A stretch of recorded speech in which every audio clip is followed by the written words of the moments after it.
بلکہ استاد العلماء کی حیثیت رکھتے ہیں۔ آج کی یہ مجلس جب سے رحمت للعالمین بڑی محنتوں سے بڑی کاوشوں سے آپ نے آغاز کر دیا ہے،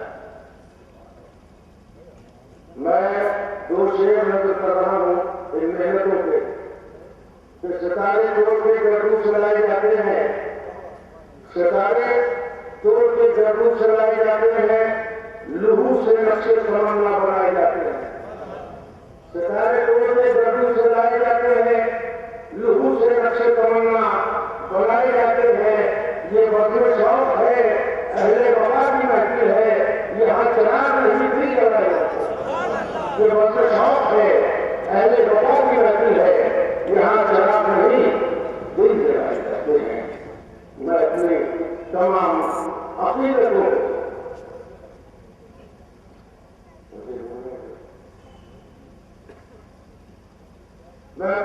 عقیدتوں کو، محبتوں کو، خلوص اور پیار کو فرش راہ کیے ایک ایسی شخصیت کو آواز دینے جا رہا ہوں جو صرف اشرفیہ عربی یونیورسٹی کے ناظرین عالمی نہیں، ناظرین تعلیمات کی۔ اس سے آپ اندازہ لگائیں کہ آپ کی شخصیت کیا ہوگی۔ میں حضرت کا تعارف نہیں کرا سکتا۔ حضرت علامہ استاد العلماء حضرت علامہ مولانا ادریس مصنوعی صاحب رحمۃ اللہ علیہ سے انتخاب ہے۔ حضرت تشریف لائیں گے، آپ حضرت کے بیانات کو سنیں گے اور اپنے سلوکی کے دروازوں کو آپ کھلے رکھیں۔ حضرت تشریف لا رہے ہیں، چلے بھی آپ کو گلشن کا کاروبار چلے، گلوں میں رنگ بھرے، باغ نوبہار چلے۔ نظر شروع حضرت سے تشریف لائیں، ذرا ایک مرتبہ آپ اپنی بیداری کا ثبوت دے دیں۔ نعرہ تکبیر! پرانے کچھ عورت لالا نے، کچھ نرگس نے، کچھ گل نے، چمن میں ہر طرف کشتی پڑی ہے داستان کی۔ بلند آواز سے نعرہ لگائیں، نعرہ تکبیر! نعرہ رسالت! جلسہ رحمت للعالمین! نعرہ تکبیر! حاضرین گرامی، السلام علیکم ورحمۃ اللہ وبرکاتہ۔ الحمدللہ نحمدہ ونستعینہ ونستغفرہ ونؤمن بہ ونتوکل علیہ ونعوذ باللہ من شرور انفسنا ومن سیئات اعمالنا من یہدہ اللہ فلا مضل لہ ومن یضللہ فلا ہادی لہ ونشهد ان لا اله الا الله ونشهد ان محمدا عبده ورسوله اما بعد اعوذ بالله من الشیطان الرجیم بسم اللہ الرحمن الرحیم لقد كان لكم في رسول الله اسوة حسنة صدق الله مولانا العظیم وبلغنا رسوله النبی الکریم ونحن على ذلك لمن الشاهدين والشاکرین والحمد للہ رب العالمین۔ صدر باوقار قابل احترام علماء ملت اسلامیہ، حاضرین گرامی، سامعین کرام اور عزت مآب خواتین اسلام، کچھ عرض و معروض سے پہلے آئیے ہم آپ مل کر ساری کائنات کے آقا و مولا صلی اللہ تعالیٰ علیہ وسلم کی بارگاہ بے کس پناہ میں درود پاک کا نذرانہ پیش کرنے کی سعادت حاصل کریں، اور سبھی لوگ بلند آواز سے پڑھیں، اللہم صلی علی سیدنا و شفیعنا و حبیبنا و مولانا محمد و بارک وسلم صلاۃ و سلام علیک یا رسول اللہ۔ نظر آتی ہے گلشن میں ہوا ناسازگار اپنی، نظر آتی ہے گلشن میں ہوا ناسازگار اپنی، گلے باغ خلیلی بھیج دے باد بہار اپنی۔ اٹھے امت کے والی کفر دھمکاتا ہے مسلم کو، اٹھے امت کے والی کفر دھمکاتا ہے مسلم کو، علی کو بھیج دے آ جائیں لے کر ذوالفقار اپنی۔ طریق مصطفیٰ کو چھوڑنا ہے وجہ بربادی، طریق مصطفیٰ کو چھوڑنا ہے وجہ بربادی، اسی سے قوم دنیا میں ہوئی بے ابتدا اپنی۔ حضرات، یہی آخری شعر میرا عنوان سخن آج کی اس مبارک محفل میں سیرت النبی صلی اللہ تعالیٰ علیہ وسلم کے تعلق سے مجھے تھوڑی دیر کچھ عرض کرنا۔ پیغمبر صلی اللہ تعالیٰ علیہ وسلم کی سیرت کیا ہے اور آپ کا یہ جشن رحمت للعالمین کے عنوان سے منعقد۔ حقیقت یہ ہے کہ پیغمبر کی سیرت کا ہر پہلو کائنات کے لیے رحمت ہے۔ رحمت و سیرت میں چولی دامن کا ساتھ ہے۔ سرور عالم صلی اللہ تعالیٰ علیہ وسلم کی سیرت مبارکہ کے تعلق سے اللہ رب العزت قرآن حکیم میں ارشاد فرماتا ہے، لقد کان لکم فی رسول اللہ اسوۃ حسنہ۔ یہ لوگوں، تمہارے لیے رسول پاک کی زندگی بہترین نمونۂ عمل ہے، یا اس سے بہتر لفظوں میں یوں ترجمہ کر لیجئے، اے لوگوں تمہارے لیے رسول اللہ کی پیروی بہتر ہے۔ یہ آیت مبارکہ چند الفاظ کا مجموعہ، اس کا یہ ترجمہ تھا جو میں نے آپ کے سامنے عرض کیا، لیکن ترجمے کے مفہوم پہ غور کیجئے اور اس آیت کی ماہیت کو سمجھنے کی کوشش کیجئے۔ اللہ جل مجدہ فرما رہا ہے، بلا شبہ تمہارے لیے رسول پاک کی زندگی بہترین نمونۂ عمل ہے۔ یہ اعلان اللہ جل مجدہ کا ہے، اور یہ اعلان مسلمان اپنے جلسوں میں کرتا، اور اہل ایمان اسے سن کر خوش ہوتے ہیں کہ ہم اس رسول کے ماننے والے ہیں جن کی زندگی ساری کائنات کے انسانوں کے لیے بہترین نمونۂ عمل ہے۔ لیکن دوستو، آج دنیا ایک گاؤں کی شکل اختیار کر چکی ہے۔ کوئی بات دنیا کے کسی حصے میں ہو، چند منٹوں میں پوری دنیا کو اس کی اطلاع ہو جاتی ہے۔ ہم یہاں اس گراؤنڈ میں پیغمبر کی عظمت کا پرچم لہرا رہے ہیں، اپنے اس جلسے میں اعلان کر رہے ہیں کہ بلا شبہ رسول پاک کی زندگی تمام انسانوں کے لیے بہترین نمونۂ عمل ہے۔ اسے سن کر ہر مسلمان خوش ہو رہا ہوگا، لیکن ہماری بات صرف مسلمان ہی نہیں سن رہا ہے۔ آج تو کوئی بات کہی جائے، سب کے سب لوگ سن لیا کرتے ہیں۔ جب اعلان اس طرح کا کسی بین الاقوامی اسٹیج سے کیا جائے کہ ہر مذہب و ملت کے ماننے والے کے کان میں آپ کا یہ چیلنج اور آپ کا یہ اعلان پہنچے کہ بلا شبہ رسول پاک کی زندگی تمام انسانوں کے لیے بہترین نمونۂ عمل ہے، تو جہاں ایک طرف مسلمان یہ سن کر خوش ہوگا کہ ہم ایسے عظیم پیغمبر کے ماننے والے ہیں جو سب کے لیے بہترین نمونۂ عمل ہے، وہیں دنیا کے دوسرے مذاہب کے ماننے والوں کی پیشانیاں شکن آلود ہوں گی۔ جب آپ کا یہ چیلنج وہ سنے گا کہ صرف نبی امی صلی اللہ تعالیٰ علیہ وسلم کی زندگی سب کے لیے بہترین نمونۂ عمل ہے، تو عیسائی بھی ناراض ہوگا، یہودی بھی خفا ہوگا، پارسی بھی ناراض ہوتے ہوئے نظر آئیں گے، اور اہل وطن بھی برہم ہوں گے۔ عیسائی مذہب کا ماننے والا کہے گا، ہم عرب میں پیدا ہونے والے پیغمبر کی زندگی کو اپنے لیے کیوں بہترین نمونۂ عمل مانیں؟ ہمارے لیے تو حضرت عیسیٰ علیہ السلام کی زندگی بہترین نمونۂ عمل ہے۔ یہودی دھرم کے ماننے والے پکار اٹھیں گے، یہ محمدی کیا کہہ رہا ہے، یہ مسلمان کیا بول رہا ہے، یہ دعویٰ کر رہا ہے کہ سب کے لیے محمد عربی صلی اللہ تعالیٰ علیہ وسلم کی زندگی ہی بہترین نمونۂ عمل ہے۔ ہم یہودیوں کا تو یہ خیال ہے کہ ہمارے لیے حضرت موسیٰ علیہ السلام کی زندگی بہترین نمونۂ عمل ہے۔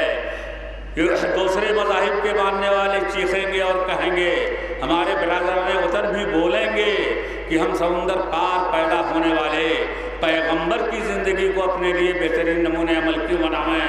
ہمارے ملک میں جو رشی اور منی پیدا ہوئے ان کی زندگی ہمارے لیے بہترین نمونۂ عمل ہے۔ گویا ایک دعویٰ آپ نے کیا اس گراؤنڈ پہ اور گویا پوری دنیا کو آپ نے دعوت مبارزت دے دی. ساری دنیا آگے بڑھ کر کے آپ کا دامن نہیں، آپ کا گریبان پکڑے گی اور کہے گی تم کیسے اس بات کا دعویٰ کر رہے ہو کہ محمد عربی صلی اللہ تعالیٰ علیہ وسلم کی ہی زندگی سب کے لیے بہترین نمونۂ عمل ہے. اور اگر آپ نے بھولے پن سے یہ کہہ دیا کہ میں یہ دعویٰ اس لیے کر رہا ہوں کہ میرا قرآن اس بات کا اعلان کرتا ہے، اگر آپ نے بطور دلیل اس بات کو کہا تو دوسرے مذہب کے ماننے والے فوراً پکار اٹھیں گے کہ تیرا قرآن تیرے لیے سند اور دلیل ہو سکتا ہے. ہم نے جب کلمہ پڑھا ہی نہیں، ہم جب ایمان لائے ہی نہیں، ہم جب مانتے ہی نہیں ہیں قرآن کو، تو قرآن ہمارے لیے دلیل بھلا کیسے بن سکتا ہے؟ کوئی عیسائی، کوئی یہودی اور جتنے برادران وطن ہیں ان میں سے کوئی بھی قرآن کی آیت سن کر آپ کی دلیل ماننے کے لیے تیار نہیں ہوگا. اس لیے ان تمام مذاہب کو ماننے والوں کو منوانے کے لیے آپ کو میزان عقل کا سہارا لینا ہوگا. آپ کو عقل کی کسوٹی پہ ثابت کرنا پڑے گا کہ ہمارا ہی پیغمبر دنیا کے تمام انسانوں کے لیے بہترین نمونۂ عمل ہے. اور اگر آپ نے میزان عقل پہ اسے ثابت کر دیا تو ہر عقل والا آپ کی بات ماننے پہ مجبور ہوگا، کیونکہ اگر میزان عقل کی بات نہ مانے تو دنیا اسے بے عقل کہنے لگے گی. اور آدمی اپنے لیے ہر عیب گوارا کر سکتا ہے مگر بے عقل ہونا کوئی نہیں گوارا کرتا ہے. ہر شخص اپنے کو ارسطو اور افلاطون جیسی عقل والا مانتا ہے. اس لیے عقل کے ترازو پہ اگر اسے ثابت کر دیا گیا کہ واقعی نبی امی صلی اللہ تعالیٰ علیہ وسلم کی ذات گرامی ہی تمام انسانوں کے لیے بہترین نمونۂ عمل ہے، تو آپ کی بات پوری دنیا ماننے پہ مجبور ہو جائے گی. اور آج کی اس مجلس میں میں عقل کی بنیاد پر ہی یہ ثابت کرنے کی کوشش کروں گا کہ ہمارا پیغمبر ایسا پیغمبر ہے جس کے سوا دنیا میں کسی اور کی زندگی کو نمونۂ عمل بنایا ہی نہیں جا سکتا ہے. پہلا سوال یہ سامنے آئے گا، اسی کے ساتھ ایک دوسرا سوال بھی اٹھے گا. علماء کرام توجہ فرمائیں. جب ہم اس اسٹیج سے یہ دعویٰ کریں گے کہ تنہا ہمارے پیغمبر ہی کی زندگی سب کے لیے بہترین نمونۂ عمل ہے، تو پھر اپنے گھر میں یہ سوال پیدا ہوگا کہ اگر رسول پاک صلی اللہ تعالیٰ علیہ وسلم کی زندگی سب کے لیے بہترین نمونۂ عمل ہے تو ان کے سوا سیرت صدیق کو کیوں بیان کیا جاتا ہے؟ عمر فاروق کے واقعات کو کیوں دہرایا جاتا ہے؟ عثمان غنی اور مولا علی کی زندگی کیوں ذکر کی جاتی ہے؟ تابعین، تبع تابعین، ائمہ مجتہدین کا تذکرہ کیوں کیا جاتا ہے؟ امام اعظم ابو حنیفہ کا نام کیوں لیا جاتا ہے؟ غوث پاک کے حالات تفصیل سے کیوں بیان ہوتے ہیں؟ امام احمد رضا کا ذکر کیوں کیا جاتا ہے؟ جب صرف رسول پاک کی ہی زندگی سب کے لیے بہترین نمونۂ عمل ہے تو ان ذوات قدسیہ کا ذکر کیوں کیا جاتا ہے؟ ہمیں اس سوال کا بھی جواب ڈھونڈنا ہوگا. اور میری پوری گفتگو اسی محور پہ چلے گی. پہلے دوسروں کا میں جواب دوں گا، اس کے بعد اپنوں کے اس سوال کا بھی مجھے جواب دینا ہے. آپ سے گزارش ہے کہ آپ توجہ سے سماعت فرمائیں.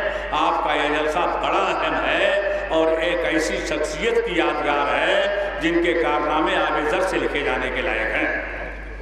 حضرات، پہلا سوال یہی تھا کہ قرآن کا اعلان ہے کہ رسول پاک صلی اللہ تعالیٰ علیہ وسلم کی زندگی سب کے لیے بہترین نمونۂ عمل ہے.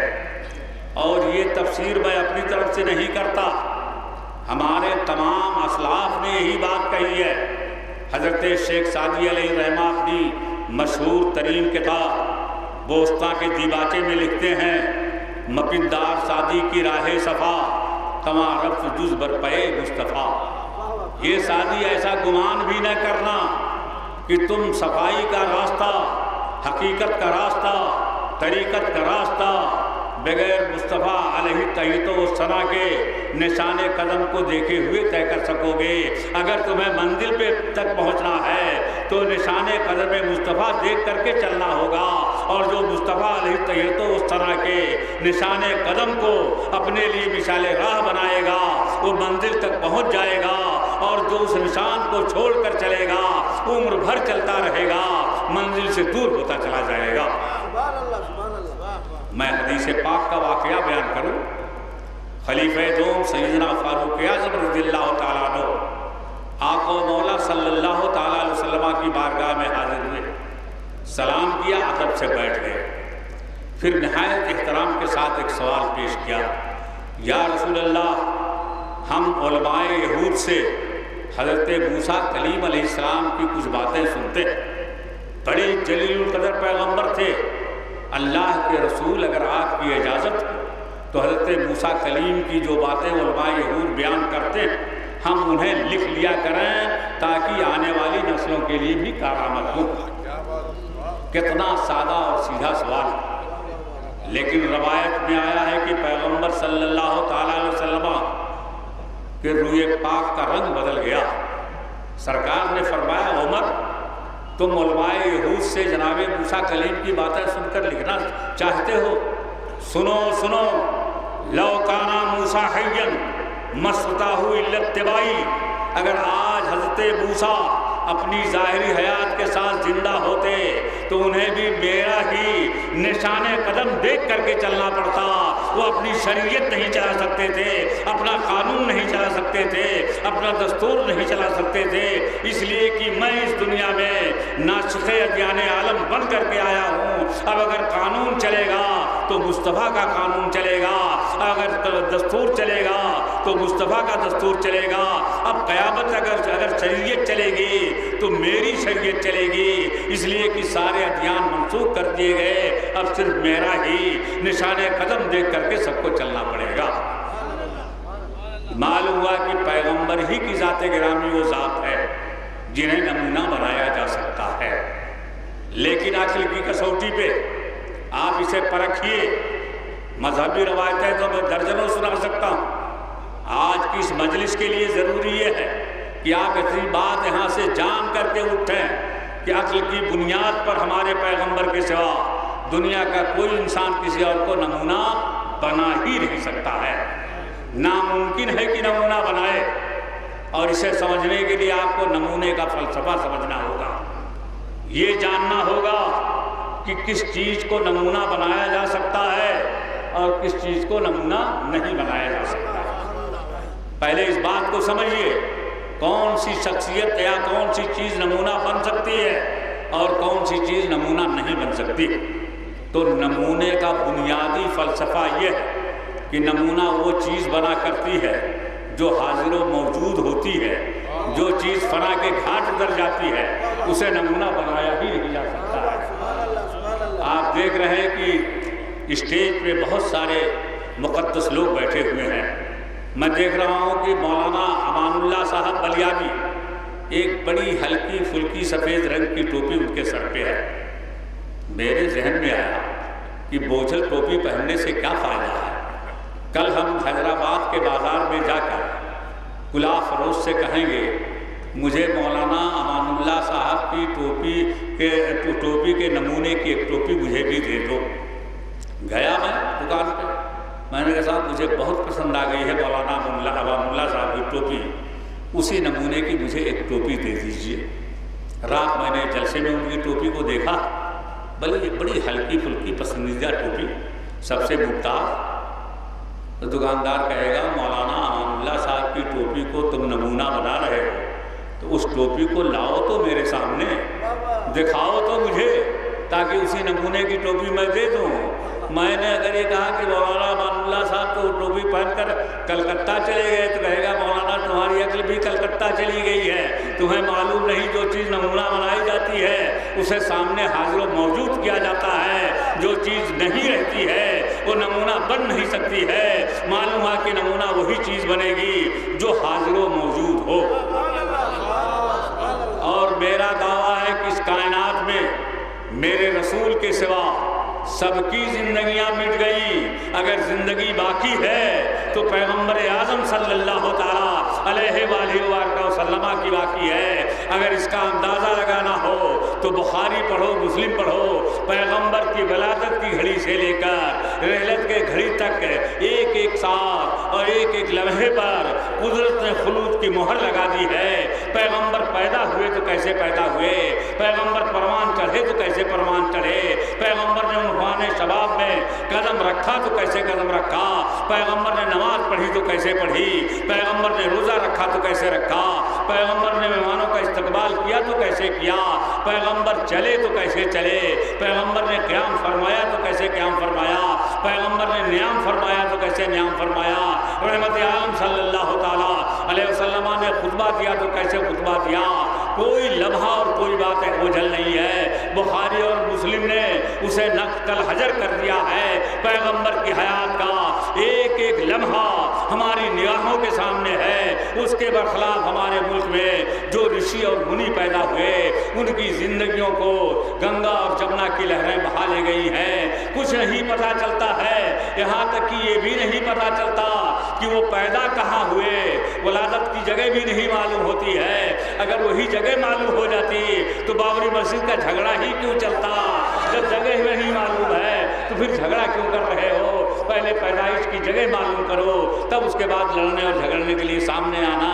کسی کی پیدائش کی جگہ نہیں معلوم ہے۔ پیغمبر صلی اللہ تعالیٰ علیہ وسلم کا حال یہ ہے کہ جو مکہ جاتا ہے وہ دیکھ لیتا ہے ھذا مولد النبی صلی اللہ تعالیٰ علیہ وسلم، یہ رسول پاک صلی اللہ تعالیٰ علیہ وسلم کی پیدائش کی جگہ ہے اور صبح قیامت تک کے لیے مزین اور مشقت۔ لاؤ کہاں پیدا ہوئے یہ لوگ، وہ جگہ مجھے بتاؤ کہاں پیدا ہوئے، وہ کم از کم جگہ بتا دو، ثبوت کی بات بعد میں آئے گی، قیامت آ جائے گی، کوئی نہیں بتا سکتا ہے کہ رام چندر جی کہاں پیدا ہوئے تھے۔ میں ادب سے نام لے رہا ہوں، لیکن کہیں کوئی ان کی کتاب نہیں بولتی ہے کہ یہ یہاں پیدا ہوئے تھے یا وہاں پیدا ہوئے تھے، اور وہ خود ہی 10-20 جگہوں کو بتاتے ہیں یہاں پیدا ہوئے وہاں پیدا ہوئے۔ لیکن رسول پاک صلی اللہ تعالیٰ علیہ وسلم کا مولد پاک آج بھی محفوظ و مامون ہے، اور قدرت کا انتظام دیکھیے، اللہ کے رسول ایسی جگہ پیدا ہوئے کہ زمانے میں لاکھ انقلاب بپا ہوتا رہے، جغرافیہ بدلتا رہے، طوفان نوح آتا رہے، رسول پاک کی جائے پیدائش کو بدلا ہی نہیں جا سکتا۔ کیوں نہیں بدلا جا سکتا ہے؟ اس لیے کہ پیغمبر جہاں پیدا ہوئے، آج کے سارے جغرافیہ داں کہہ رہے ہیں کہ وہ جگہ زمین کا بالکل بیچو بیچ ہے، جس طرف سے بھی چاہو ناپ لو، پیمائش کر لو، زمین کے پوربی سرے سے چلو بیچ وہیں آئے گا، پچھمی سرے سے چلو بیچ وہیں آئے گا، شمال سے چلو جنوب سے چلو بیچ وہیں آئے گا۔ تو زمین ایک ٹکڑا مانتے ہو تو جب تک یہ ٹکڑا قائم ہے اس کا بیچ بدلا ہی نہیں جا سکتا ہے، اس لیے پیغمبر کی ولادت کہاں ہوئی اسے مٹایا ہی نہیں جا سکتا ہے۔ یہ اللہ کو منظور تھا کہ ان کی جائے ولادت کو زندہ جاوید بنا دیا ہے، اور قیامت تک وہ جگہ باقی رہے گی، اور جو لوگ مکہ جانے کی سعادت پائیں گے اس جگہ کی بھی ضرور زیارت کر کے ہی آیا کریں گے۔ ایک ایک لمحہ پیغمبر کی حیات کا ہماری نگاہوں کے سامنے۔ اچھا اب دیکھیے، میں بہت تھوڑی دیر بولتا ہوں، بہت آہستہ بولتا ہوں۔ ایک ایک لمحہ سارا مسلمان جانتا ہے کہ رسول پاک صلی اللہ تعالیٰ علیہ وسلم نے 40 سال کی جب عمر ظاہری ہو گئی تو اعلان نبوت فرمایا، انی رسول اللہ علیکم جمیعہ کا اعلان کیا۔ مگر قدرت کا انتظام دیکھو، جشن عید میلاد النبی منانے والوں سمجھو، یہی مبارک مہینہ ہے کہ پیغمبر پیدا ہوئے تو کیسے پیدا ہوئے۔ حدیث میں آپ کو روایت ملے گی ترمذی شریف میں کہ رسول پاک صلی اللہ تعالیٰ علیہ وسلم پیدا ہوئے تو پیدا ہوتے ہی آپ نے اپنا سر مبارک زمین پہ رکھا اور اللہ کی بارگاہ میں عرض کیا، رب حبلی امتی، رب حبلی امتی، پروردگار میری امت کی مغفرت فرما دے، پروردگار میری امت کا معاملہ میرے ہاتھوں میں دے دے۔ دوستو، میں آپ سے انصاف کی بنیاد پر پوچھتا ہوں، جس رسول نے اپنے وقت ولادت ہمیں نہیں بلایا، اس رسول کا اگر وقت ولادت ہم بھول جائیں تو ہم سے بڑا ناشکرا اور کون ہو سکتا ہے۔ پیغمبر نے پیدا ہوتے وقت ہمیں یاد کیا ہے، اس لیے پیغمبر کی پیدائش کا وقت اور اس کا جشن ہم ہر سال مناتے رہیں گے. یہی تقاضا ہے. حل جزاء الاحسان الا الاحسان. ہم پیغمبر کا شکریہ عمر بھر ادا کرتے رہیں. پورا نہیں ہو سکتا ہے اس لیے کہ وہ عظیم رسول ہیں اور ان کی سیرت پاک کا ہی یہ جز بھی ہے کہ دنیا میں تشریف لاتے ہی انہوں نے ہمیں یاد فرمایا اور خدا کی بارگاہ میں عرض کیا رب ہب لی امتی رب ہب لی امتی. اب اور غور سے بات سنو. حیدرآباد تو گہوارہ علم و ادب ہے ماشاءاللہ. بڑی بڑی یونیورسٹیاں عصری دور سے یہاں کی تصنیف و تالیف اور نئے دور میں بھی یہاں جو کچھ کام ہو رہا ہے وہ بالکل پورے ملک میں منفرد ہے. پیغمبر پیدا ہوئے تو رب ہب لی امتی کہتے ہوئے ساری دنیا میں کہیں کوئی بچہ آدم علیہ السلام کے زمانے کے بعد سے لے کر آج تک جو پیدا ہوتا تو روتا ہوا پیدا ہوتا. اگر بچہ روتا ہے تبھی گھر والوں کے لبوں پر تبسم کھیلتا ہے, سمجھتے ہیں کہ وجود کا اضافہ ہوا. محلے والے شیرنیاں بانٹتے ہیں کہ ہمارے محلے میں ایک فرد کا اضافہ ہو گیا. اگر بچہ نہ روے تو گھر والوں کی آنکھوں میں آنسو آ جائے گا, سمجھیں کہ مردہ پیدا ہوا. اس کا رونا ہی زندگی کا ثبوت ہوتا. اور جب بچہ روتا ہے تب لوگ سمجھتے ہیں کہ ہاں اولاد آدم میں ایک کا اضافہ ہو گیا. تو دنیا میں جتنے بچے پیدا ہوتے ہیں سب کے سب روتے ہوئے پیدا ہوتے ہیں. پیغمبر صلی اللہ تعالیٰ علیہ وسلم پیدا ہو رہے ہیں, تشریف لا رہے ہیں تو روتے ہوئے نہیں پیدا ہوئے, رب ہب لی امتی رب ہب لی امتی کہتے ہوئے پیدا ہوئے. اس لیے مجھے اجازت دیجیے جملہ میں کہہ دوں, جب دنیا کا کوئی انسان پیغمبر کی طرح پیدا نہیں ہوا ہے تو پیدا ہو جانے کے بعد پیغمبر کی طرح کوئی کیسے ہو سکتا؟ پیدائش ہی سب سے الگ تھلگ ہوئی ہے, اس لیے کہ وہ بے مثال و بے نظیر رسول ہیں. پیدا ہوئے تو رب ہب لی امتی کہتے ہوئے پیدا ہوئے, روتے ہوئے نہیں پیدا ہوئے. لیکن کبھی آپ نے اس فلسفے پہ غور کیا؟ بچہ جب پیدا ہوتا ہے تو اسے ہنسنا چاہیے, مسکرانا چاہیے, اس لیے کہ تند تاریک مقام سے نکل کر کے کھلی دنیا میں قدم رکھتا ہے. اب اسے نسیم سحری کی جھونکے بھی گدگداویں گے, آفتاب کی کرنیں بھی اس سے اٹھیلیاں کریں گی. وہ آ گیا ہے کھلی جگہ پر تو طبیعت کے اعتبار سے اسے ہنسنا چاہیے, مسکرانا چاہیے. لیکن پوری دنیا میں جب کوئی بچہ پیدا ہوتا ہے تب روتا ہوا ہی پیدا ہوا کرتا ہے. کہ ہے کوئی ایسا بچہ جو روتا ہوا نہ پیدا ہوا؟ آپ جا کر کے ڈاکٹروں سے پوچھ لیجئے, دائیوں سے معلوم کر لیجئے. جو بچہ پیدا ہوتا ہے روتا ہوا پیدا ہوا کرتا ہے. میرے پیغمبر کے سوا جتنے بچے دنیا میں پیدا ہوئے سب کے سب روتے ہوئے پیدا ہوئے. اللہ کے رسول صلی اللہ تعالیٰ علیہ وسلم نے ایک روز صحابہ کرام سے ہی سوال کر دیا, صاحب کو یہ بتاؤ یہ بچے روتے ہوئے کیوں پیدا ہوا کرتے ہیں؟ یہ روتے کیوں ہیں؟ صحابہ نے ادب سے عرض کیا اللہ و رسولہ اعلم, اللہ اس کا رسول ہی بہتر جاننے والے ہیں. رسول پاک صلی اللہ تعالیٰ علیہ وسلم نے فرمایا سنو سنو, کوئی نہیں جانتا ہے لیکن میں تمہیں بتاتا ہوں, امی و نکتہ دان عالم, بے سایہ و صاحبان عالم. وہ رسول بول رہے ہیں بچے روتے ہوئے کیوں پیدا ہوتے ہیں؟ سنو, شیطان اولاد آدم کا دشمن. بچہ کسی کے گھر میں پیدا, ہندو کے گھر میں پیدا ہو, مسلمان کے گھر میں پیدا ہو, سکھ کے گھر میں پیدا ہو, یہودی عیسائی کے گھر میں پیدا ہو, چونکہ شیطان اولاد آدم کا دشمن ہے. اس لیے جب کسی بچے کی پیدائش ہوتی ہے شیطان وہاں پہنچتا ہے, اس کے پیٹ میں اپنا خونی پنجہ مارتا, جس کی تکلیف سے بچہ رونے اور بلبلانے لگتا. اسی لیے تو علماء کرام کہتے ہیں جب بچہ پیدا ہو اس کے بعد ایک کان میں اذان کہو, دوسرے کان میں اقامت کہو, اس کی برکت سے شیطان بھاگ جائے گا, بچہ امان پا جائے گا. جی, تو شیطان اپنا خونی پنجہ مارتا ہے, اس لیے بچے رویا کرتے. تو عقل تو یہ چاہتی ہے کہ شیطان کو رسول پاک کے پاس تو اور پہلے پیدا پہنچنا چاہیے تھا, انہیں اور تکلیف دینا چاہیے تھا. بس سوچ لے گا الہ العالمین شیطان کا مشن ختم کرنے ہی کے لیے تو پیغمبر تشریف لائے, اور شیطان نے وہاں کیوں نہیں پنجہ مارا؟ تو حدیث ملی مجھے کہ جس وقت رسول پاک صلی اللہ تعالیٰ علیہ وسلم کی ولادت ہونے والی ہوئی ہے, اللہ جل مجدہ نے فرشتوں کو حکم دیا, فرشتوں آج تک جو بھی بچہ دنیا میں گیا شیطان نے اپنا ناپاک پنجہ اس کے پیٹ میں مارا, لیکن آج میرا محبوب جا رہا ہے، آج میں اس رسول کو بھیج رہا ہوں جو سب کا امام ہے۔ آج شیطان کو اجازت نہیں ہوگی کہ ان کے متحر شکم میں وہ اپنا ناپاک پنجہ مار پاوے، اس لیے بوقبیس کی پہاڑیوں میں شیطان کو پابند رسن کر دو، باندھ دو، وہاں جانے ہی نہیں پاوے۔ تو جب شیطان بندھا ہوا تھا تو پنجہ کیسے مارتا اور رسول پاک کے رونے کا کیا سوال تھا؟ اس لیے آپ رب حبلی امتی کہتے ہوئے پیدا ہوئے۔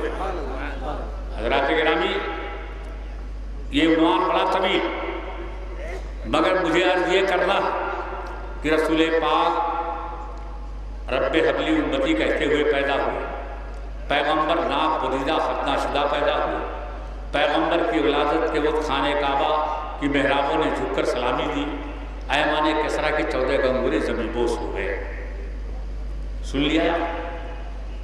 پیغمبر نے جب اپنا اعلان نبوت 40 سال کی عمر میں کیا تو یہ بچپنے کے سارے واقعات ہمیں حدیث کی کتابوں میں کیسے ملتے ہیں؟ پیدائش کے وقت کے سارے واقعات لوگوں کی زبان پر تھے، لوگوں کے دماغ میں تھے اور سب بیان کر رہے تھے، اور یہ واقعات اتنی اہمیت کے حامل ہیں کہ محدثین نے اسے اپنی روایتوں میں شامل کیا، اور یہ تاریخی واقعات ان کے ذکر کر دینے کے بعد حدیث کی شکل میں ہمارے سامنے آ رہے ہیں۔ پتہ چلا کہ قدرت نے بچپن ہی سے اہتمام کر دیا تھا، اے رسول تیری کوئی ایک ادا بھی اوجھل نہ ہونے پاوے، اس لیے کہ لقد کان لکم فی رسول اللہ اسوۃ حسنہ، تیری زندگی کو سب کے لیے بہترین نمونہ عمل بنایا جائے گا۔ تو تیری زندگی جب سب کے لیے بہترین نمونہ عمل بنائی جانے والی ہے تو تیری زندگی کا کوئی لمحہ اوجھل نہ ہونے پاوے، اسے محفوظ و معمون رہنا چاہیے۔ اس لیے انتظام ہو گیا کہ ولادت کے بھی سارے واقعات حدیث کی کتابوں میں موجود ہیں۔ آگے بڑھی، پیغمبر صلی اللہ تعالیٰ علیہ وسلم سب کے لیے بہترین نمونہ عمل ہے۔ کوئی کہہ سکتا ہے کہ صاحب جب نمونہ عمل بنانا ہی تو حضرت آدم علیہ السلام کو کیوں نہ سب کے لیے نمونہ قرار دے دیا جائے؟ کیونکہ دنیا کے سارے انسان آدم کی اولاد ہیں، تو آدمیت کا تقاضا ہے کہ باپ کے ہی نشانے قدم پہ چلا جائے۔ یہ کیا بات ہے کہ پیغمبر، آخری پیغمبر صلی اللہ تعالیٰ علیہ وسلم کو تم نمونہ بنا رہے ہو، جناب آدم علیہ السلام کو کیوں نہیں نمونہ بنا دیا جاتا ہے؟ میں کہوں گا وہی عقلی دشواری سامنے آئے گی۔ آدم علیہ السلام کو جب تم نمونہ بناؤ گے اور کسی مجمع کے سامنے کہو گے لوگوں سیدنا آدم علیہ السلام سب کے لیے بہترین نمونہ ہے، تو بچہ جو 10 سالہ ہے وہ سامنے کھڑا ہو جائے گا، کہے گا مولانا اگر آدم علیہ السلام سب کے لیے بہترین نمونہ ہے تو مجھ 10 سالہ بچے کے لیے آدم کی زندگی کیسے نمونہ بنے گی یہ بتاؤ۔ وہ کہے گا بتاؤ کیسے نمونہ بنے گی؟ ہمیں چپ ہو جانا پڑے گا، اس لیے کہ جس پیغمبر کو بچپنا ملا ہی نہیں وہ پیغمبر بچوں کے لیے کیسے نمونہ بن سکتا ہے؟ رسول پاک صلی اللہ تعالیٰ علیہ وسلم سب کے لیے نمونہ ہے، مگر آدم علیہ السلام سب کے لیے نمونہ نہیں بن سکتے ہیں، اس لیے کہ ان اللہ خلق آدم علی صورتی، بلا شبہ اللہ نے حضرت آدم علیہ السلام کو ایک کامل انسان کی شکل میں پیدا کیا۔ وہ کسی ماں کا دودھ نہیں پیے ہیں، وہ کسی خالہ کی گود میں نہیں کھیلے ہیں، ان کا کوئی باپ نہیں ہے، ان کا بچپنا نہیں ہے، وہ مکمل انسان کی شکل میں پیدا کیے گئے۔ تو جب بچپنا پایا ہی نہیں تو بھلا بچوں کے لیے نمونہ کیسے بن سکتے ہیں؟ اس کے برخلاف میرے آقا مولا صلی اللہ تعالیٰ علیہ وسلم آپ کے نمونہ بننے کا حال اگر معلوم کرنا، بہت بار آپ سنتے ہیں کہ حلیمہ سعدیہ رضی اللہ تعالیٰ عنہ کے گھر آپ تشریف لے گئے اور ان کا دودھ آپ نے نوش فرمایا، لیکن تفصیل پڑھو دودھ نوش فرمانے کی۔ حضرت حلیمہ کے یہاں پیغمبر صلی اللہ تعالیٰ علیہ وسلم جب پروان چڑھ رہے تھے، یہاں کوئی لوگ جملہ بولتے ہیں پرورش پا رہے تھے، میں کبھی پرورش پانا نہیں بولتا، اس لیے کہ میں روایتوں میں پڑھتا ہوں جب تک رسول پاک صلی اللہ تعالیٰ علیہ وسلم حضرت حلیمہ کے قبیلے میں نہیں تشریف لے گئے تھے، نکبت و افلاس کا دورہ تھا، فاقے پہ فاقہ ہو رہا تھا، درخت سوکھ چکے تھے، جانور دودھ نہیں دے رہے تھے۔ پیغمبر کے قدوم میمنت لزوم جو ہی پہنچے ہیں ایک انقلاب برپا ہو گیا، غریبی کا خاتمہ ہو گیا، جانوروں کے تھن دودھ سے لبریز ہو گئے، درختوں میں ہریالی آ گئی ہے، تو پیغمبر وہاں پرورش نہیں پا رہے تھے بلکہ اپنے بچپنے میں ہی سارے قبیلے کی پرورش فرما رہے تھے۔ اور جو پیغمبر اپنے دودھ پینے کے زمانے میں ایک قبیلے کی پرورش کر سکتا ہے، وہ اپنی جوانی میں یقیناً پورے عالم کی بھی پرورش فرما سکتا ہے۔ اللہ کے رسول وہاں پروان چل رہے تھے، پرورش نہیں پا رہے تھے۔ حلیمہ سعدیہ کا دودھ ضرور نوش فرما رہے تھے، لیکن راوی حدیث کہتے ہیں ایک پستان کا دودھ نوش فرماتے اور ایک پستان کا دودھ اپنے رضائی بھائی کے لیے چھوڑ دیا کرتے۔ کیا مطلب ہے؟ اے دنیا کے شیر خوار بچوں، تمہارے لیے بھی پیغمبر کی زندگی بہترین نمونۂ عمل ہے۔ لقد کان لکم فی رسول اللہ اسوۃ حسنہ، اگر دودھ پینے کی سیرت سیکھنا ہے تو پیغمبر کی بارگاہ کو دیکھو کہ پیغمبر صلی اللہ تعالیٰ علیہ وسلم نے کیسے عدل و انصاف کے تقاضے کو پورا کیا ہے اور کس طور پر دودھ پیا ہے۔ اس لیے مجھے کہنے کا حق حاصل ہے کہ میرے پیغمبر کی زندگی دودھ پینے والے بچوں کے لیے بھی بہترین نمونۂ عمل ہے۔ کسی پیغمبر کا آپ نام لو، عقلی استحالہ آپ کے سامنے آ جائے گا۔ کسی کی زندگی کو نمونۂ عمل نہیں بنایا جا سکتا۔ اگر نمونۂ عمل بن سکتی ہے زندگی تو صرف میرے آقا و مولا صلی اللہ تعالیٰ علیہ وسلم کی بن سکتی ہے۔ میں نے ایک واقعہ پڑھا، آج کل یونیورسٹیوں میں مخلوط تعلیم کا رواج ہے۔ کسی یونیورسٹی میں ایک فرزند اسلام زیر تعلیم تھا، وہیں ایک دختر تثلیث عیسائی مذہب کی ماننے والی لڑکی بھی تعلیم پا رہی تھی۔ دونوں میں تعلقات استوار ہوئے، پاکیزہ محبت پروان چڑھی، طے پایا کہ ہم تم مل کر کے باہم شادی کر لیں۔ عہد و پیمان ہو گئے، شادی کے دن کا اعلان ہو گیا، شامیانہ تان دیا گیا، معززین بلا لیے گئے۔ لڑکے نے کہا میں قاضی شہر کو بلاتا ہوں، نکاح وہی پڑھائیں گے۔ دختر تثلیث عیسائیوں کے غلبے کی وجہ سے گھمنڈ میں چوک، اس نے کہا نہیں قاضی شرع نکاح نہیں پڑھائے گا، ہماری تمہاری شادی گرجا گھر میں چل کر کے پادری کے سامنے ہوگی۔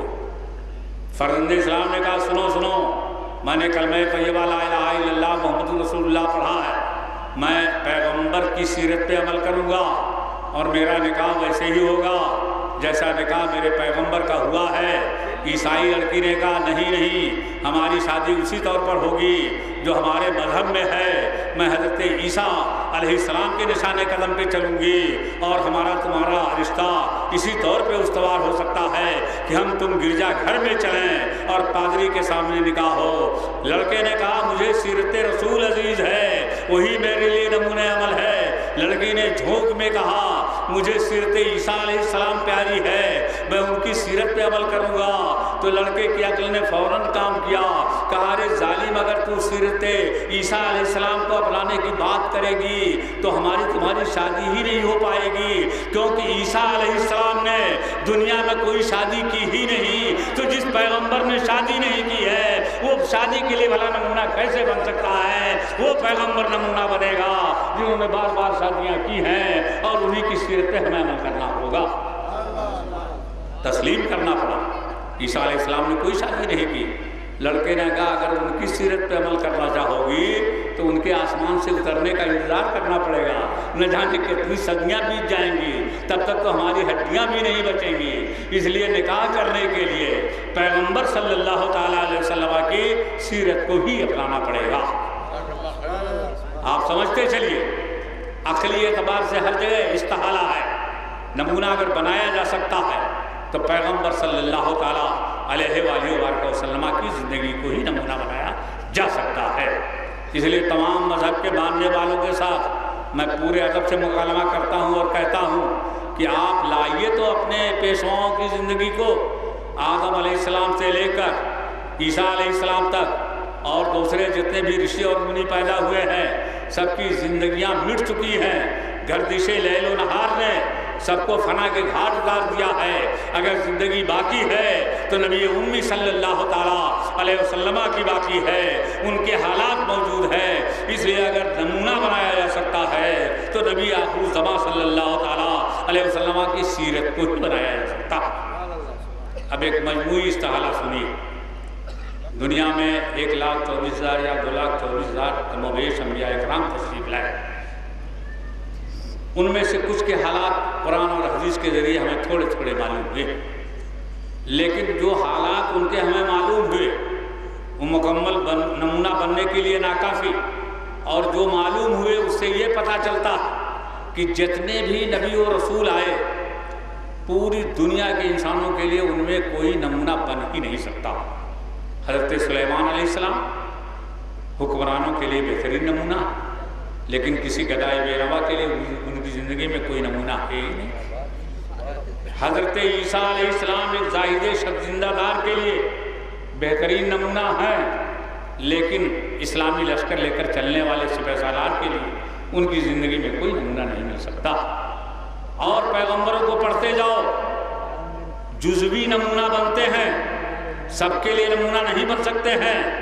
میرے پیغمبر کا یہ حال ہے کہ زاہد شب زندہ دار چاہے اس کے لیے بھی نمونہ ہے، عابد بیمار چاہے اس کے لیے بھی نمونہ ہے، دنیا کا تاجر چاہے تو میرے پیغمبر اس کے لیے بھی نمونہ ہے، دنیا کا سپہ سالار چاہے تو میرے پیغمبر اس کے لیے بھی نمونہ ہے، دنیا کا کوئی قائد چاہے تو میرے رسول اس کے لیے بھی بہترین نمونہ ہے، دنیا کا کوئی کاشتکار چاہے تو اس کے لیے بھی میرے رسول بہترین نمونہ ہے. طبقہ انسانیت کا ہر طبقہ میرے ہی پیغمبر کو اپنے لیے نمونہ بنا سکتا. یہ نہ سمجھو کہ پیغمبر صلی اللہ تعالیٰ علیہ وسلم صرف روزہ و نماز کا طریقہ سکھانے آئے تھے. اگر اللہ کے رسول نے روزہ و نماز بتائی ہے تو اللہ کے رسول نے 13 سال میں 127 جنگیں بھی لڑ کر اور لڑا کر کے دکھا دیا ہے. نیپولین بوناپارٹ بونا نظر آتا ہے ان کے سامنے، ہٹلر کی کوئی حیثیت نہیں بنتی ہے. 13 سال میں 127 جنگیں لڑانا، ایک جنگ ہوتی ہے تو ملک کا دیوالا نکلنے لگتا، کپڑے کی تنگی ہو جاتی ہے، کھانے پینے کا سامان اس پر کنٹرول ہو جاتا، آدمی پریشانی میں محسوس ہو جاتا. پیغمبر نے 127 جنگیں لڑیں اور لڑائیں، جن میں 19 جنگوں میں بنفس نفیس سپہ سالار بن کر تشریف لے گئے. مگر مدینہ میں ان جنگوں کے زمانے میں کوئی بچہ بھوکا نہیں سونے پایا، کوئی گھر اندھیرے میں نہیں رہنے پایا. ایسا انتظام جنگ بھی ہو رہی ہے اور شہر کا نظم و نسق بھی علی حال ہی باقی ہے، کسی طرح کی کوئی کمی نہیں محسوس ہو رہی. اس لیے دنیا کے سارے قائدین سے میں کہتا ہوں لقد کان لکم فی رسول اللہ اسوۃ حسنہ. شہر کا نظام سنبھالنا تو پیغمبر کی زندگی کو پڑھو، ان کی سیرت کو اپناؤ. اللہ کے رسول صلی اللہ تعالیٰ علیہ وسلم محض روزہ و نماز بتانے نہیں آئے تھے. کچھ لوگ ان کو تو ایسا پیش کرتے ہیں جیسے کسی مسجد کا ملا. میرے پیغمبر نے کارگاہ ہستی میں مسلمان قوم کو زندہ قوم بنایا اور ایسا انقلاب برپا کیا کہ پوری دنیا میں کسی نے ویسا انقلاب برپا ہی نہیں کیا. تاریخ شاہد ہے پیغمبر جب مدینہ منورہ تشریف لے گئے اسلامی شوکت میں اضافہ ہونے لگا. خیبر کا یہودی سردار مکہ پہنچا اور وہاں کے سردار ابو سفیان سے ملا. کہا ابو سفیان تم جنگ بدر میں ہارنے کے بعد ہمت چھوڑ چکے ہو، اتنے بڑے سردار تمہارے جنگ بدر میں مارے گئے اور تم بدلہ لینے کی بات بھول گئے، آرام کی نیند سو رہے ہو. خیبر کا یہودی سردار چل کے آیا مکہ. ابو سفیان نے کہا معزز مہمان میرے سینے میں انتقام کا لاوا دہک رہا ہے، میں روز و شب اس فکر میں ہوں کہ بدر کا بدلہ کیسے لوں، لیکن مالی وسائل میرے سامنے حائل ہے. ہمارے پاس تلواریں کم ہیں، جنگی گھوڑے کم ہیں. جس دن یہ سامان مہیا ہو گیا ایک رات کی بھی دیر نہیں کروں گا، میری فوجیں مدینہ کی سرحد پہ دستک دیتی ہوئی نظر آئیں. ہم ضرور مدینے پہ حملہ کریں گے، لیکن سامان جنگ کی تیاری کے بغیر میدان جنگ میں جانا یہ تو بڑی نادانی ہوگی. جب سامان ہو جائے گا تو ہم حملہ کرنے میں کوئی دیر نہ کریں گے.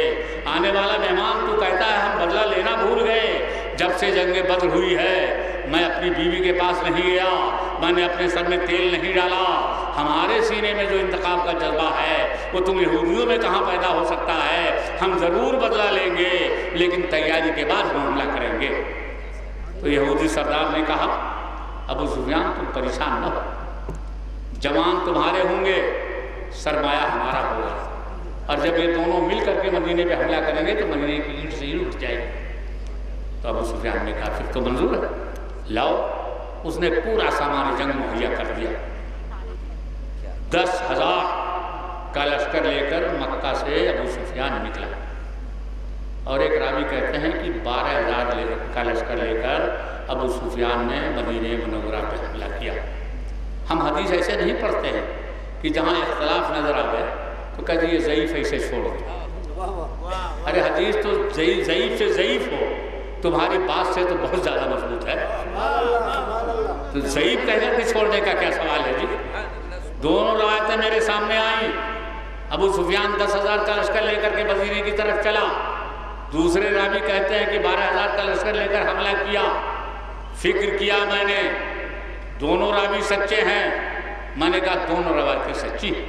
کہا مولانا دونوں روایتیں کیسے سچی ہو سکتی ہیں؟ یہ گنتی میں تم الٹ پھیر کیسے کر رہے ہو؟ ارے یا تو لشکر 10,000 رہا ہوگا یا 12,000 رہا ہوگا، 2,000 کا یہ ڈفرنس کیسے پورا کرو گے؟ میں نے کہا سنو فلسفہ جنگ، جب کوئی سردار جنگ جیتتا اور لوٹتا ہے جشن مناتا تو جتنے لوگ گئے نہیں رہتے ہیں اس سے زیادہ لوگ اس کے ساتھ ہو جایا کرتے ہیں، اور اس کا نظارہ تو ہم لوگ ہر 2 سال 1 سال کے بعد دیکھتے ہیں۔ الیکشن میں جو امیدوار جیتتا ہے اس کے پیچھے اتنا بڑا مجمع چلتا ہے جتنا اس کا ووٹ نہیں رہتا، فاتحین کے ساتھ چاپلوس لوگ ہمیشہ لگ جایا کرتے ہیں، یہ طریقہ رہا ہے۔ میں نے کہا سنو، جب ابو سفیان مکے سے لشکر لے کر نکلا تو اس کی تعداد 10,000 رہی، جو لوہے میں غرق ہے، گھوڑوں پہ سوار ہیں، تیر و تلوار کی کوئی کمی نہیں ہے، نیزے موجود ہیں، 10,000 کا لشکر مدینہ کے مفلوق الحال مسلمانوں پہ حملہ کرنے کے لیے جانا۔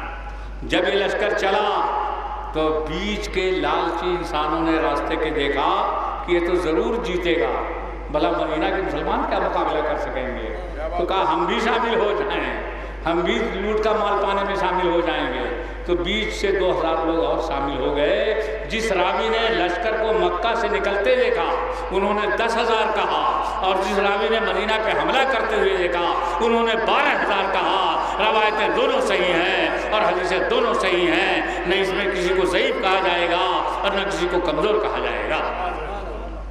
یہ لشکر گیا، ایک صحابی رسول نے پیغمبر کو اطلاع کی، یا رسول اللہ ابو سفیان بہت بڑا لشکر لے کر کے آیا مدینے پہ حملہ کرنے کے لیے۔ تو پیغمبر نے یہ جواب نہیں دیا کہ میں تو روزہ و نماز کی تبلیغ کرنے آیا، لڑائی سے مجھے کیا کام ہے، جنگ سے مجھے کیا کام ہے۔ سن لو مسلمانوں، آج تمہارا ذہن خراب کر دیا گیا، امن کی پرورش تلواروں کی چھاؤں میں ہوتی، اور سیدنا صدیق اکبر رضی اللہ تعالیٰ عنہ نے فرمایا کہ مسلمان قوم جب تک جہاد کرتی رہے گی تب تک باعزت رہے گی، اور جب جہاد چھوڑ دے گی ذلیل و خوار ہو کر کے رہ جائے گی۔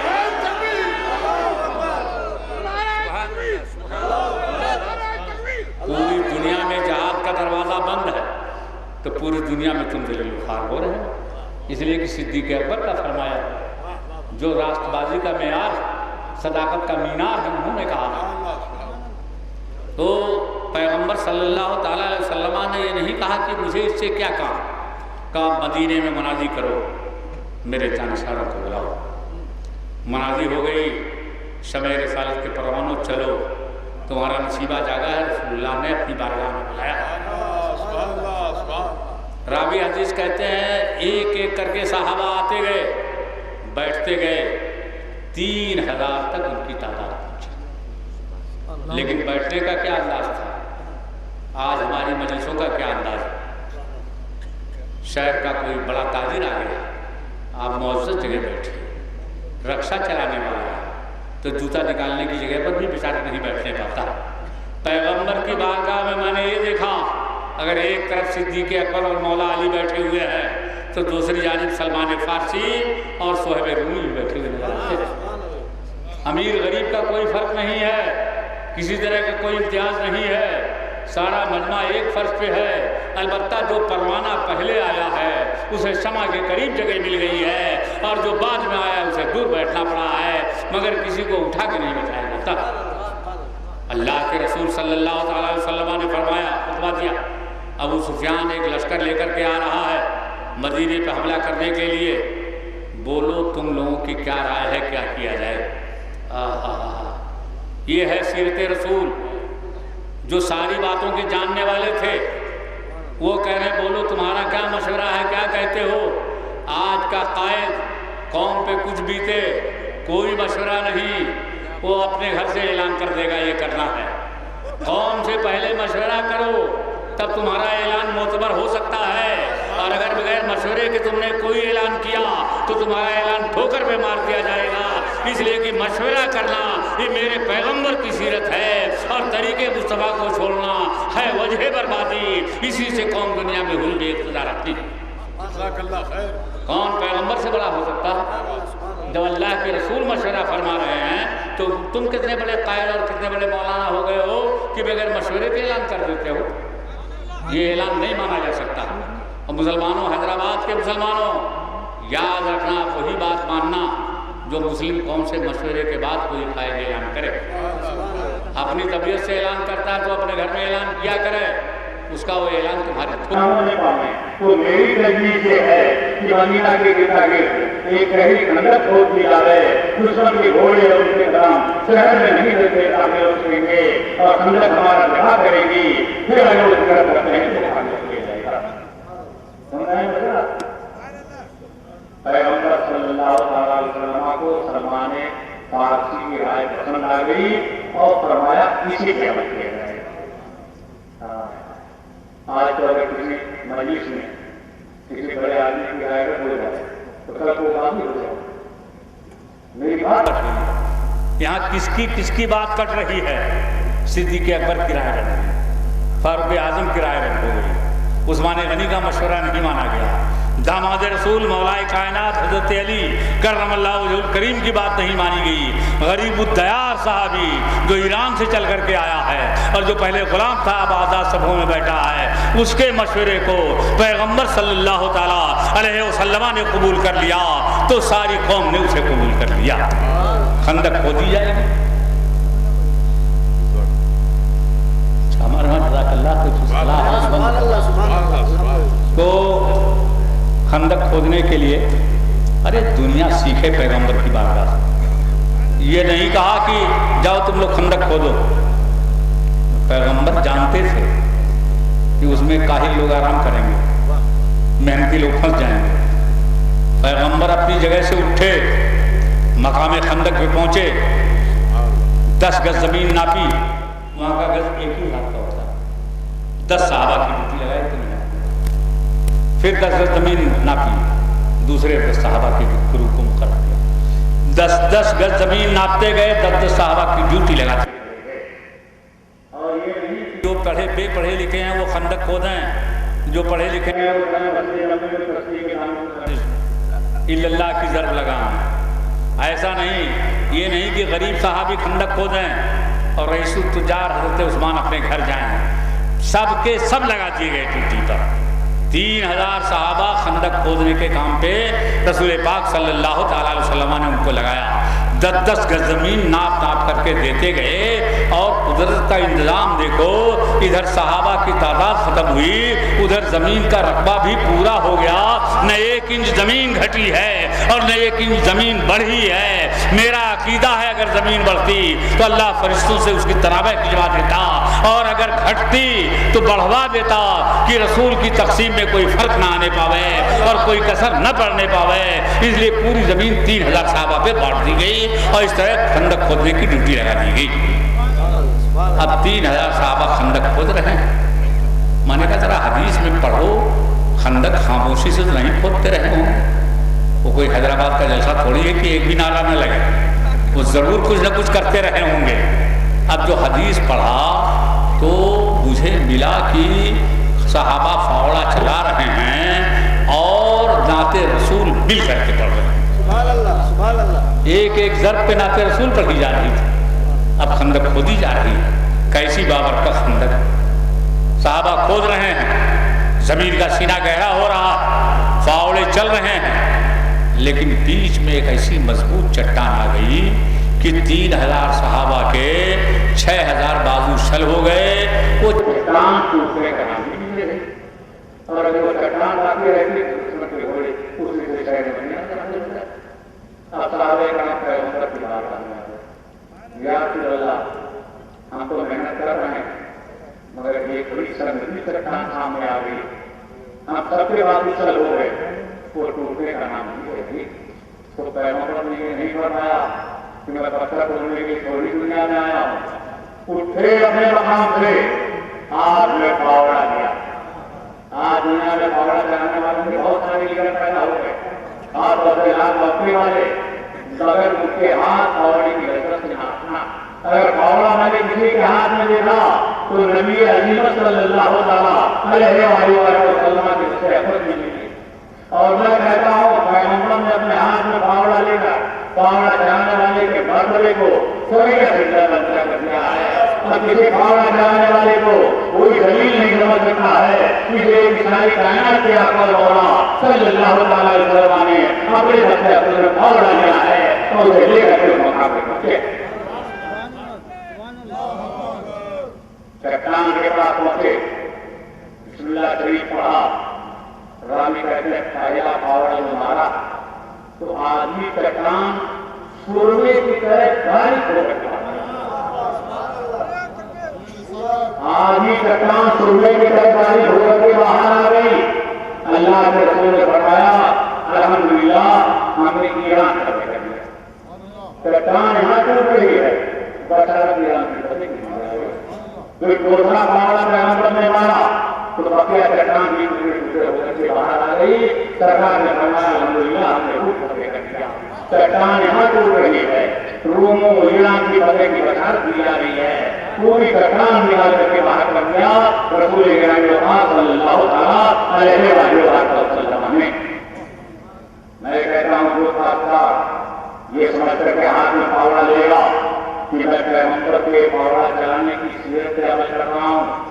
اسے پاوڑے کی ایک ضرورت تک کہ اللہ کی ضرورت کا سواب چلائے ہوئے سمجھ کر کے میں پاوڑا اس لیے چلا رہا ہوں کہ میرے پیغمبر نے پاوڑا چلایا. چٹان ٹوٹ گئی. اندر تیار ہو گئی. اللہ کے رسول صلی اللہ علیہ وسلم اپنے مقام پر بیٹھ گئے. پہنچا رسول سفیان اندر ان کے لیے کبھی ہوا اور میں نے کبھی اندر دیکھ لی نہیں تھا. ٹھہر گئے چلتی رہی. ایک لاتے مسلمانوں کا کوئی نقصان نہیں. کئی سب گزر گئی کئی بھی گزر گئے کوئی نقصان نہیں ہو رہا ہے. ایک بڑا زبردست پیمان ہم سفیان کے ساتھ آیا تھا. چمڑے میں کھڑا ہو رہا چمڑا لوگ کھینچتے چمڑا ٹکڑے ٹکڑے ہو کے نکل جاتا اور اس کا پیر نہیں چلتا تھا.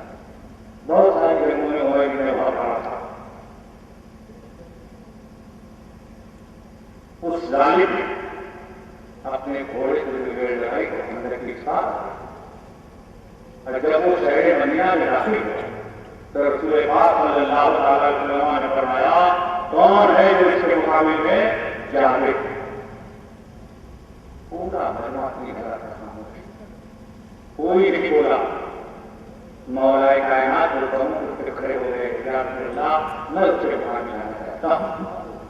فرمایا علی اور مجھے باروں ملا بہت ساری جنگوں میں شریف ہو سکتا ہوا تم ابھی نہ ہوں تو بیٹھ. پھر اس نے لگا تو کوئی پھر نہیں کھڑا ہوا. مولا کائنات بھی وہ بار یا رسول اللہ مجھے فرمان علی بیٹھ. پھر جب تیسری بار لگا پھر کوئی نہیں کھڑا. کھڑے ہوئے تو مولا کائنات میں تیسری بار جو حضرت علی کرم اللہ جو قریب میں اعلان کری تو رسول پاک صلی اللہ علیہ وسلم نے فرمایا ذوالفقار میرا امام چاہتا تمہاری بات ہے. چلے گئے. میں سوچنے لگا یا رسول اللہ جب یہ بھی کوئی اجازت دینی تھی تو پہلی بار آپ دیکھیے دو بار بھاؤ سے کہنے کا مطلب کیوں دیا. لیکن میرے شعور نے بتایا کہ پہلی بار اور دوسری بار جب اس نے للکارا تو دراصل اس سے مقابل جانے کا نہیں تھا کوئی. اتنے دیر میں اللہ کے رسول نے اپنی نگاہوں سے علی کی رنگوں میں کیا حرارت بھری ہے اور کیا توانائی بھری ہے کہ ہاں ہم یہاں اکٹھے ہو جاؤ. اور علی گئے اور ہم میدان میں پہنچے. اور تین بار کہلوانے کا یہ بھی فائدہ ہوا کہ اگر پہلی بار حضرت علی کو بھیج دیے ہوتے تو کوئی دوسرا بھی کل کہتا کہ جلدی کر کے روز ہونا میں بھی کرتا. اب تو سب بھی معاف ہو گئے, قیامت تک کوئی نہیں کہے گا غیر سے مولا کائنات ہے. اور مولا کائنات جب اس کے سامنے پہنچے, راوی حدیث کہتے تھے تلوار مارا, آپ کی لوہے کی ٹوپی کٹی اور پیشانی حضرت کی تلوار پوچھی, جس کا داغ آپ یاد رکھا. اسی لیے کہیں کہیں کتابوں میں حضرت علی رحمہ اللہ علیہ وسلم کو ذوالقرنین لکھا گیا, ان کی پیشانی میں خنجر کی تلوار کا داغ اور دوسرا داغ اس میں ملک کا خنجر تھا. ان دونوں داغوں کو ذوالقرنین لکھا گیا. حضرت علی نے سر پیچھے کیا اور ذوالقرنین کا جواب کیا تو اس کا دو تلوار کاٹی ہوئی, اس کے جسم کا پتھر کاٹی ہوئی, اس کے گھوڑے کی پیٹھ تک پہنچی ہوئی, دو ٹکڑے ہو کر کے زمین پر گیا اور مسلمانوں نے نعرے کرنے شروع کیا. دو ٹکڑے ہو گیا. تو اس طرح سے یہ جنگ آگے بڑھتی ہے. میں بتانا یہ چاہتا ہوں کہ پیغمبر نے صرف روزہ و نماز کی تبلیغ نہیں فرمائی ہے, اس کے ساتھ ساتھ میں ایک مجاہد قوم بنایا. تمہارے قوم بچا کہ جب تمہاری آبادیوں سے حملہ ہو تو تمہیں بھاگنا نہیں چاہیے, دشمن کا مقابلہ کرنے کے لیے تیار ہو جاؤ گے تو اللہ تمہاری مدد فرمائے گا. یہ لشکر چند دنوں کے بعد تسلیم بہت ہے, آئے وہ حاصل ہو کر کے بھاگا, شکست خوردہ ہو کر کے بھاگا اور مسلمانوں کو عظیم فتح نصیب ہوئی. اس کو جنگ احزاب بھی کہا گیا, جنگ خندق بھی کہا گیا. یہ قبیلوں کے مجموعے کی جنگ تھی جو سب صحیح ہو کر کے آئے, ان میں اتحاد ہوا تھا. ابھی ہمارے بھائی اتحاد کی حکومت کر رہے ہیں. اتحاد یقیناً اتحاد ہے, لیکن میری بات غور سے سن لو, اتحاد اچھا بھی ہوتا, اتحاد غلط ہوتا. اگر 50 لاکھوں متحد ہو جائیں تو بڑے بڑا شہر گروہوں کا اتحاد برا ہے, اچھوں کا اتحاد اچھا. 50 ایماندار لوگ متحد ہو جائیں تو غریبوں اور لوگوں کا سہارا بنائیں. اتحاد اچھوں کا اتحاد اچھا, بروں کا اتحاد برا, اور اچھے اور برے کا اتحاد اور برا. سن لینا, اچھے اور برے کا اتحاد اور برا, اس لیے کہ نتیجہ عظمت کے تابع ہوتا ہے.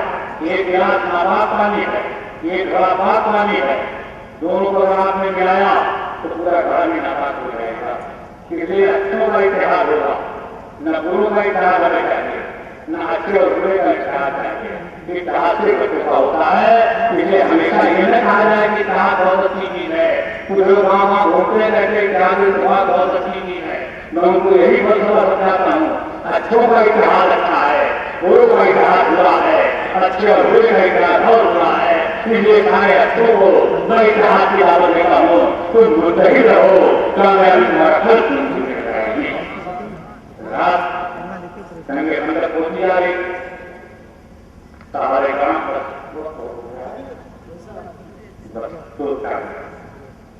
اللہ تعالیٰ وہ خندق کھول رہے تھے. پیغمبر صلی اللہ تعالیٰ علیہ وسلم جس وقت پاوڑا اٹھا کر کے چٹان توڑ رہے تھے, ایک صحابی رسول نے دیکھ لیا کہ ان کے اس میں حضرت کا پتھر بھرے ہوئے ہیں. دوڑ کے اپنے گھر گئے. حضرت جابر نے اپنی اہلیہ سے کہا, میرا بھی گھر تھا, کوئی چیز کھانے پینے کی بجائے پیغمبر کے کھانے کچھ کھانے پینے کا سامان ہو تو تیار کرو, میں پورے پاس صلی اللہ علیہ وسلم کی حاضر کرتا ہوں. انہوں نے تھوڑا کہا آتا ہے کہ بکری کا بچہ اسے ڈھلے کرو, بوٹیاں بناؤ, تو جا کے پورے پاک کی بارگاہ میں ہاتھ پیش کرو. حضرت جابر کرنے کے بعد چلے تو اہلیہ نے سمجھایا, دیکھو زیادہ سے زیادہ 2 آدمیوں کا کھانا ہو سکتا ہے. پیغمبر کے ہاتھ سے کریمہ کو سمجھتے ہوئے تنہائی میں بلا کے دعوت دینا اور کہنا یا رسول اللہ اپنے ساتھ کسی ایک اور صحابی کو لے کر چلے. رسول پاک صلی اللہ علیہ وسلم کی بارگاہ میں پہنچے. ان کی اہلیہ نے کہا, مجھے دلیل نہ کروانا, گھر میں اگر کھانا گھر جائے تو مرد کو کچھ رکھنوں میں لے جائے گا, عورتیں کرنے کی محسوس کرتی. انہیں احساس ہوتا کہ یہ بار بار کی کرنی ہے. لیکن جب بچے جابر وہاں پہنچے, رسول پاک صلی اللہ علیہ وسلم نے فرمایا, جابر ہماری دعوت کے لیے نہ آئے ہو, انہوں نے کچھ کہا ہی نہیں، ہمیں دعوت دینے آئے ہمارے اپنے کی کام کے لیے تعالیٰ یا اہل خندق کے خندق بولنے والے صرف دعوت دینے والے 30,000 صحابہ تھے، 30,000 صحابہ تھے۔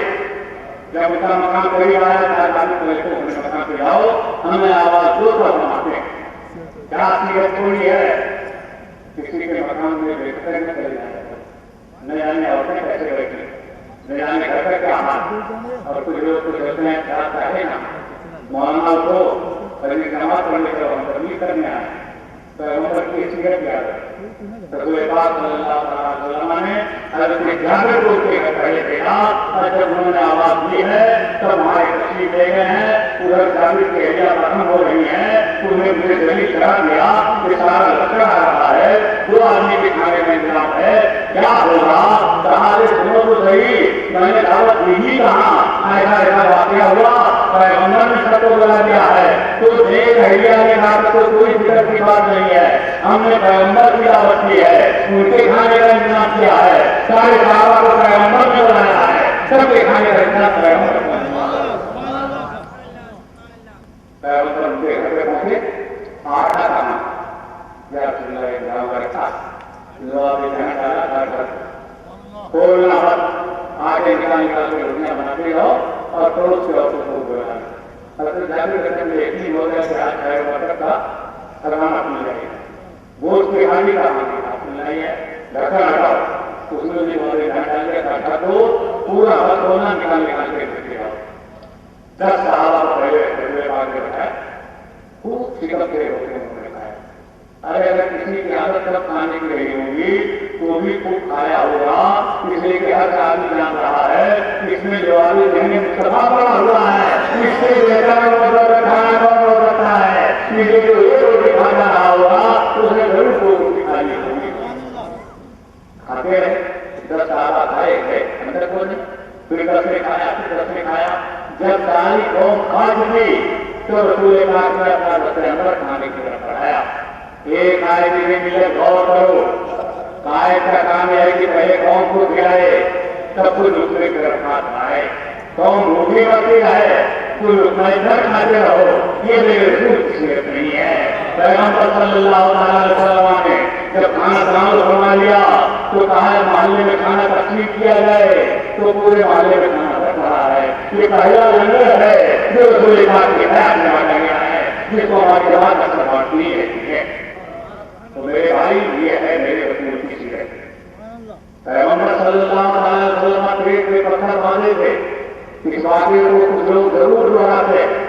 میں نے کہا پیغمبر کے سینے پر پتھر جو بچا تھا یہ مجبوری نہیں معذوری تھی، اللہ کے رسول نے پتھر اس لیے باندھ دیا تھا کہ کل کے اوپر میں اگر کوئی پتھر باندھنے میں مجبور ہو تو اس کی تسلی کا سامان موجود ہے، ورنہ جو رسول اپنے لاجواب جہاں سے 300 صحابہ کو کیا کرتا ہے اس کے لیے کیا مجبوری تھی؟